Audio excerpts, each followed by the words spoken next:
अस्सलाम वालेकुम dear students. Liquid chromatography की प्लेलिस्ट हम लोगों ने स्टार्ट की हुई है। ये हमारी प्लेलिस्ट की सेकंड वीडियो है। इसके फर्स्ट पार्ट के अंदर लिक्विड क्रोमेटोग्राफी का इंट्रोडक्शन प्रिंसिपल हमने डिस्कस किया था और हमने पढ़ा था कि लिक्विड क्रोमेटोग्राफी ऐसी क्रोमेटोग्राफिक टेक्निक होती है जिसमें हम लोग लिक्विड को यूज़ करते हैं एज अ मोबाइल फेस और अपने मिक्सर के कंपोनेंट्स को सेपरेट करते हैं।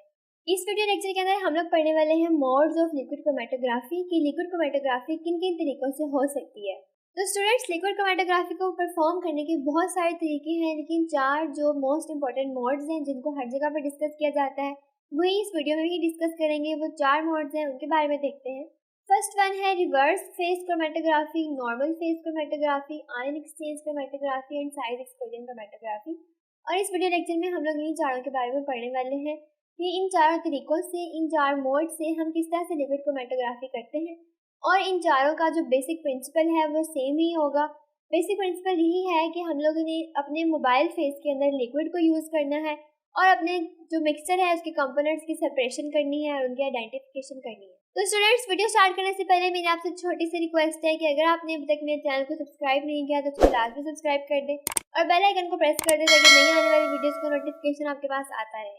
सबसे पहले हमारे पास आती है reverse face chromatography. Reverse face chromatography का मतलब है कि उल्टा फेस, रिवर्स मतलब ऑपोजिट फेस में जो क्रोमेटोग्राफी होती है, जो सेपरेशन होती है, इसको हम लोग रिवर्स फेस कहते हैं।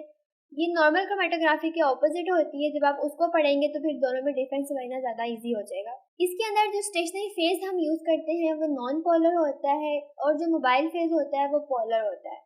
स्टूडेंट्स, आपको पता है कि इसमें क्या होता है, हमारे पास कॉलम होता है, कॉलम में हमने स्टेशनरी फेस को पैक किया हुआ होता है और यहाँ पे हम नॉन पोलर स्टेशनरी फेस अपने कॉलम में पैक करेंगे।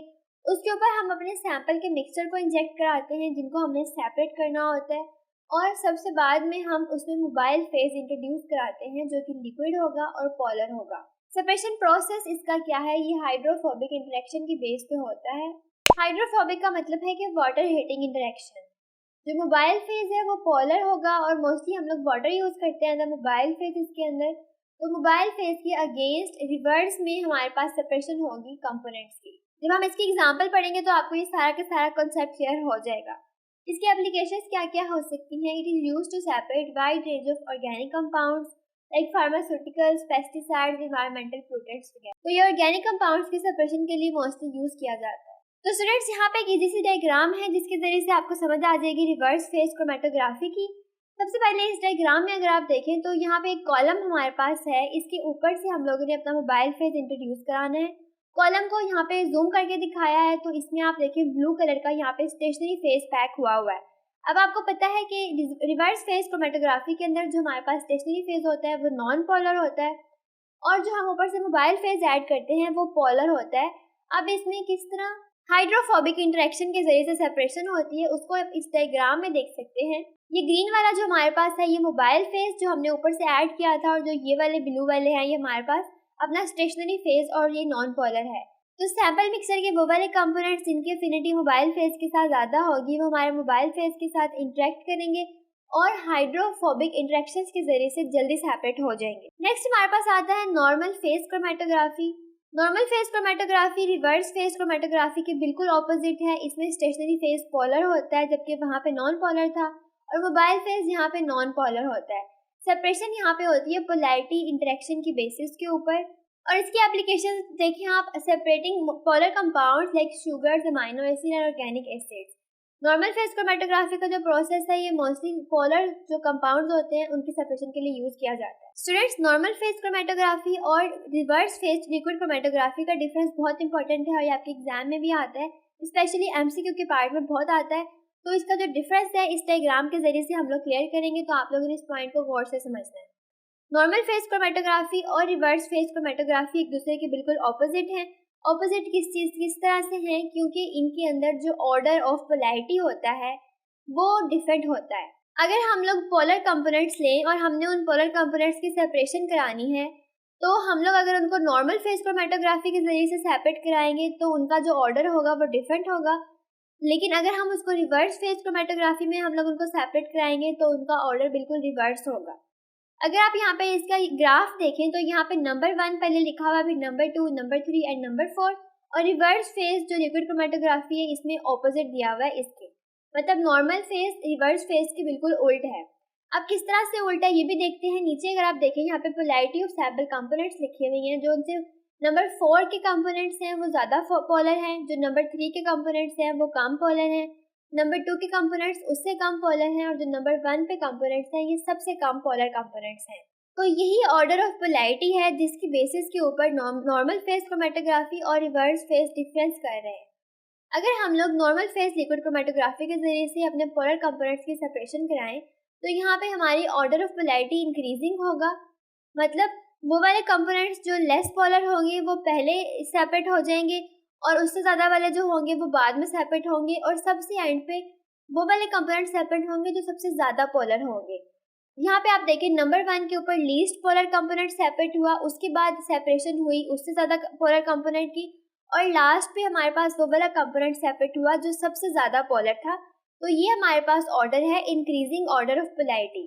लेकिन रिवर्स फेज क्रोमेटोग्राफी के अंदर ये ऑर्डर बिल्कुल डिफरेंट है। यहाँ पे हमारे पास जो सेपरेशन होती है वो डिक्रीजिंग ऑर्डर ऑफ पोलैरिटी के अंदर होती है। इस तरह से जो सबसे ज़्यादा पोलर कंपोनेंट होगा वो पहले सेपरेट होगा, उसके बाद जो उससे कम पोलर कंपोनेंट होगा वो बाद में सेपरेट होगा, और सबसे लीस्ट पोलर कंपोनेंट सबसे एंड पर सेपरेट होगा। तो ये डिक्रीजिंग ऑर्डर ऑफ पोलैरिटी है, जबकि ये वाला इंक्रीजिंग ऑर्डर ऑफ पोलैरिटी है। तो स्टूडेंट्स आई होप सो कि इस कॉन्सेप्ट की आपको समझ आ गई होगी। लेकिन अगर आपकी कोई कंफ्यूजन हो तो आप मुझे कमेंट सेक्शन में किसी भी टाइम पूछ सकते हैं। नेक्स्ट हम लोग आते हैं आयन एक्सचेंज क्रोमेटोग्राफी की तरफ। इसमें जो स्टेशनरी फेज यूज किया जाता है वो चार्ज आयन एक्सचेंज रेजिन होता है। रेजिन जो हमारे पास पैकिंग मटेरियल है, कॉलम के अंदर रेजिन को हम लोगों ने पैक किया होता है और उसके ऊपर कोई ना कोई चार्ज होता है। और जो मोबाइल फेज हम यूज करते हैं यहाँ पे वो बफर होता है with varying ionic strength and pH. ऐसा बफर जिसकी पीएच या आयनिक स्ट्रेंथ जो है जो वेरी कर रही हो, तो हमें जिस तरह की सेपरेशन चाहिए होती होगी हम उस हिसाब से बफर सोल्यूशन को सिलेक्ट करते हैं। इसमें जो सेपरेशन मैकेनिज्म है वो है आयनिक इंटरेक्शंस। आयन के इंटरेक्ट करने के जरिए से ही सेपरेशन होती है। एप्लीकेशन इसकी क्या है, ये मोस्टली यूज होता है आयनिक कंपोनेंट्स को सेपरेट करने के लिए, जैसे कि proteins, nucleic acid, inorganic ions और अमाइनो एसिड्स वगैरह। तो यहाँ पर डायग्राम आ जाती है। इसमें हम लोग आयन एक्सचेंज क्रोमेटोग्राफी को पढ़ेंगे कि किस तरह से यहाँ पे आयनिक इंटरेक्शन के जरिए से हम लोग अपने सैंपल के कंपोनेंट्स को सेपरेट कर सकते हैं। तो स्टूडेंट आपको पहली बात तो ये पता होनी चाहिए कि जो हमने मोबाइल फेज यूज करना है वो लिक्विड ही यहाँ पे होना है, और हमारे पास एक कॉलम है, उस कॉलम के अंदर स्टेशनरी फेज पैक हुआ है, और आयन एक्सचेंज क्रोमेटोग्राफी के अंदर जो स्टेशनरी फेज हम यूज करते हैं वो चार्ज रेजिन होती है। अगर आप इधर फर्स्ट डायग्राम के ऊपर आ जाएं तो यहाँ पे ये हमारे पास कॉलम बना हुआ है। कॉलम के अंदर पॉजिटिव चार्ज की रेजिन जो है वो यूज की गई है, उसको पैक किया गया है, और हमने अपने अमाइनो एसिड के मिक्सचर को सेपरेट कराना है। तो हमने अमाइनो एसिड का मिक्सचर जो है इसमें इंट्रोड्यूस कराएंगे, उसके ऊपर हम इसमें मोबाइल फेज इंट्रोड्यूस कराएंगे, मतलब कोई बफर सोल्यूशन। और जैसे ही अमाइनो एसिड्स कॉलम के अंदर ऊपर से नीचे फ्लो करेंगे तो वो इंटरेक्ट कर जाएंगे। अगर आप ये सेंटर वाले डायग्राम में देखें तो यहाँ पे पॉजिटिव रेजिन के साथ जो नेगेटिव कंपाउंड थे, नेगेटिव आयंस थे अमाइनो एसिड के, वो इंटरेक्ट कर गए हैं। तो यहाँ पे हमारे पास एनाइन एक्सचेंजर यूज हुआ है। हम लोगों ने अपने जो अमाइनो एसिड है उसमें से नेगेटिव जो आयंस है उनको सेपरेट करना था। अगर हमने नेगेटिव आयंस को सेपरेट करना होता है तो हम पॉजिटिव चार्ज की रेजिन जो है वो कॉलम में पैक कर देते हैं। तो जब हम लोग ऊपर से अपने मोबाइल फेज और अपने सॉल्वेंट मिक्सचर को पास कराएंगे इसके अंदर से, तो जो हमारा सॉल्वेंट मिक्सचर है उसके नेगेटिव जो आयंस है, नेगेटिव अमाइनो एसिड हमारी रेजिन के साथ बाइंड कर जाएंगे, इनका एक आयनिक इंटरेक्शन बन जाएगा, और बाकी का सारा मोबाइल फेज जो है वो आगे फ्लो कर जाएगा। और लास्ट पे क्या होगा, हम लोग किसी भी स्पेसिफिक एलिमेंट को यूज करते हुए ये जो हमारे चार्ज अमाइनो एसिड है जिनको हमने सेपरेट करना था इनको हम सेपरेट कर जाएंगे।